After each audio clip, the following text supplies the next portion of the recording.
ये इतनी भूचाल लाने वाली खबर आपने कहाँ से लाई? आप ये बताइए, सच्चाई तो है, मुझे लगता है इसमें 90% सच्चाई है। आप ये बताइए कि क्या इसमें सच्चाई है? देखिए, जहाँ तक बात है जम्मू कश्मीर में स्टेटहुड की, प्राइम मिनिस्टर मोदी साहब ने, होम मिनिस्टर अमित शाह साहब ने इसके बारे में कहा है कि उचित समय आने पर, at appropriate time, statehood grant की जाएगी। लेकिन मुझे नहीं लगता कि जम्मू कश्मीर की स्टेटहुड को राजनीतिक सियासी दंगल में नहीं घसीटा जाना चाहिए। ये सिर्फ पॉलिटिकल इशू नहीं है। जम्मू कश्मीर एक बॉर्डर स्टेट है, सिक्योरिटी के कंसर्न्स हैं, security agencies, police, paramilitary forces, उनकी भी जो इनपुट्स हैं, उनके जो सुझाव हैं, वो भी बहुत मायने रखते हैं। ऐसे तो जम्मू कश्मीर में अभी लगभग 10 महीने पहले यहाँ पिछले साल अक्टूबर में तो सरकार बनी है। अब सरकार को काम करना चाहिए। सरकार ने जो वादे किए हैं, जो मैनिफेस्टो हैं, वो मैनिफेस्टो के अंदर जो उस वक़्त प्रॉमिसेस की गई थी, फ्री बिजली, 12 सिलेंडर,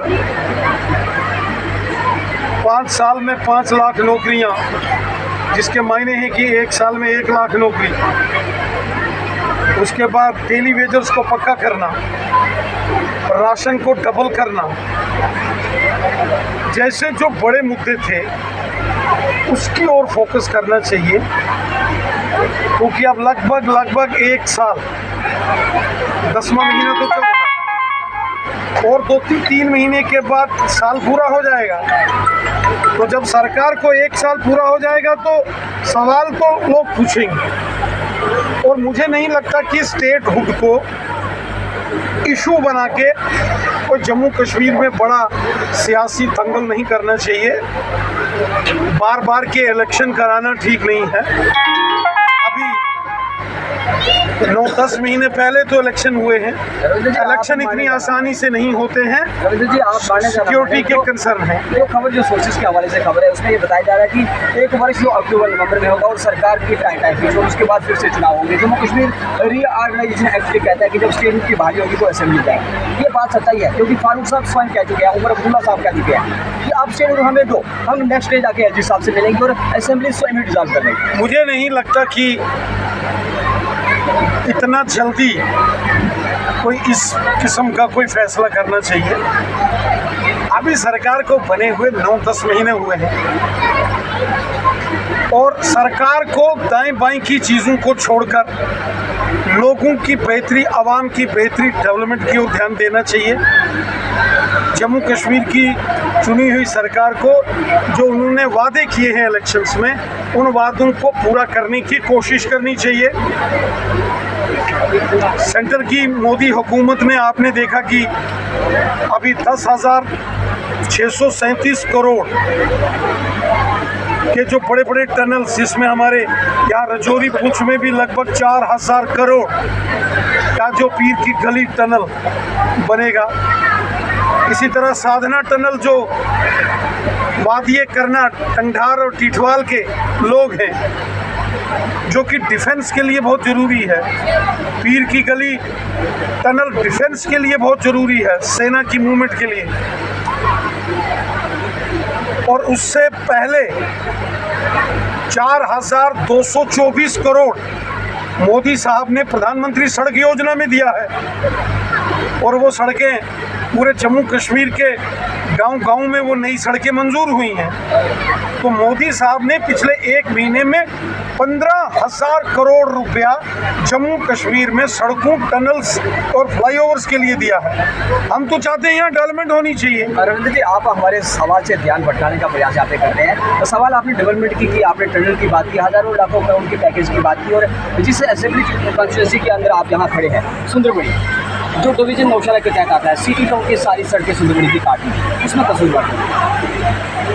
देखिए, सिटीज़ एंड टाउन्स जो प्रोजेक्ट जिसके तहत मंजूर हो के आते हैं, ये वो हेड है जहाँ मैग्नेमाइजेशन मीन्स ब्लैक टॉपिंग हर साल की जाती है।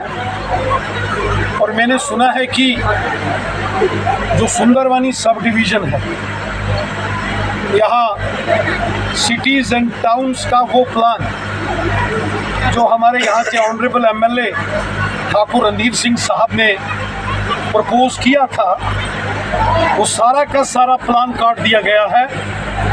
ये मैंने सुना है और ये बहुत गलत बात है। ये क्रिमिनल इनजस्टिस होगा अगर ये मैग्नेमाइजेशन का प्लान सुंदरबनी का काटा गया है। इंजस्टिस तो हो चुका है, सड़कें कट गई हैं, आप जनता कहाँ है? क्योंकि ये इतनी आसानी से अगर काटा गया है, किसी ने इसमें सुंदरबनी के साथ धोखाधड़ी की है, तो मुझे पूरा विश्वास है ठाकुर रणधीर सिंह साहब, वो सारी दुनिया जानती है वो किस कुव्वत के साथ काम करते हैं। पक्के ठाकुर हैं वो। चलिए मान लीजिए कि ठाकुर साहब फिर से रविंद्रनाथ, ये तो पार्टी तय करेगी, ये तो हमारी भारतीय जनता पार्टी तय करती है। पिछले 2024 के असेंबली चुनावों में भी मेरी लगभग तैयारी गांधीनगर असेंबली कॉन्स्टिट्यूंसी के लिए थी, और उससे पहले श्री माता वैष्णो देवी जी के नाम पर भी चर्चा चली थी। लेकिन पार्टी के फैसले होते हैं, जो पार्टी का फैसला होगा। हम स्वयं सेवक हैं, कार्यकर्ता हैं, फकर फकीर आदमी हैं। जहाँ पार्टी तय करेगी, सिपाही है पार्टी के, मैदान जंग में उतरेंगे। लेकिन मैं चाहता हूँ कि सरकार ज़रा अपना टेन्योर पूरा करे। लगता नहीं है ऐसा होने वाला नहीं है, क्योंकि ये संभव नहीं है। स्टेट रूल आने वाला है और उसके बाद असेंबली के चुनाव मुझे लगता है कि कंफर्म नहीं है। लगभग इस साल के अंत में क्या से लगाए जा रहे हैं कि फिर से चुनाव होंगे, और तमाम के तमाम अगर हो जाए तो हो जाए। क्या रविंद्रनाथ फिर से चेहरा होगा भारतीय जनता पार्टी? चलिए, ये तो पार्टी तय करती है ना, इसका निर्णय तो पार्टी ने करना होता है। चलो, भारतीय जनता पार्टी भारत की नहीं, दुनिया की सबसे बड़ी लार्जेस्ट पॉलिटिकल पार्टी, जिसके 20 करोड़ रजिस्टर्ड मेंबर्स हैं। चाइना की कम्युनिस्ट पार्टी के 16 करोड़ है, बीजेपी 20 करोड़ है।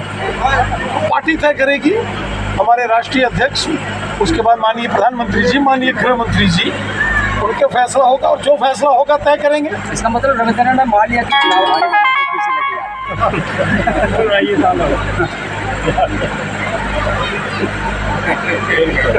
वो चुनावों से घबराने वाले नहीं हैं। पिछली बार जब मेरा नाम का ऐलान हुआ था, मैं किश्तवाड़ में था और 19 दिन बचे थे, 19 दिन, और 28,000 वोट हमने नौशहरा से लिए। मैंने 2014 में जब नौशहरा सुंदरबनी एक कॉन्स्टिट्यूंसी थी तो 38,000 वोट लिए थे, 17,000 नौशहरा से, 21,000 सुंदरबनी से।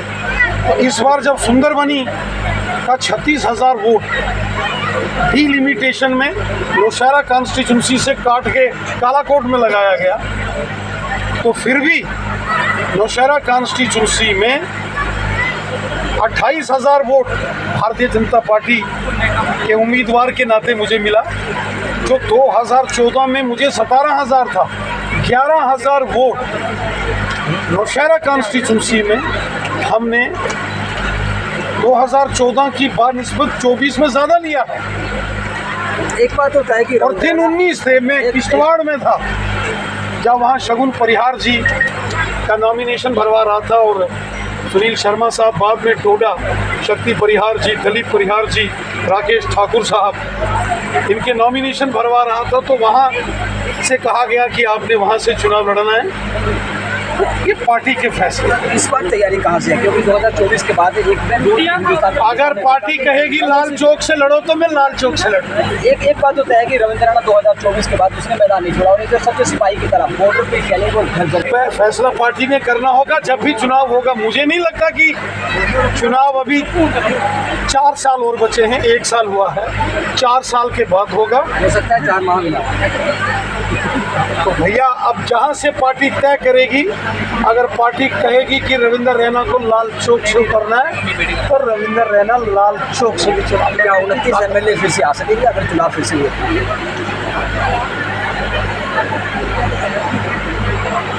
आपके सवाल बड़े गंभीर हैं। लगता है कि बड़ी पूरी तैयारी के साथ आज आप मैदान में उतरे हैं। मैं यहाँ भव्य जागरण में आया था, भक्ति भाव के रस में। मुझे पता होता कि आप इतनी ज़बरदस्त गुगली मारने वाले हैं, खिलाड़ी में भी लेफ्ट हैंडेड हूँ। कोई बात नहीं, 2-3 माह की बात है, उसके बाद चाहिए धन्यवाद।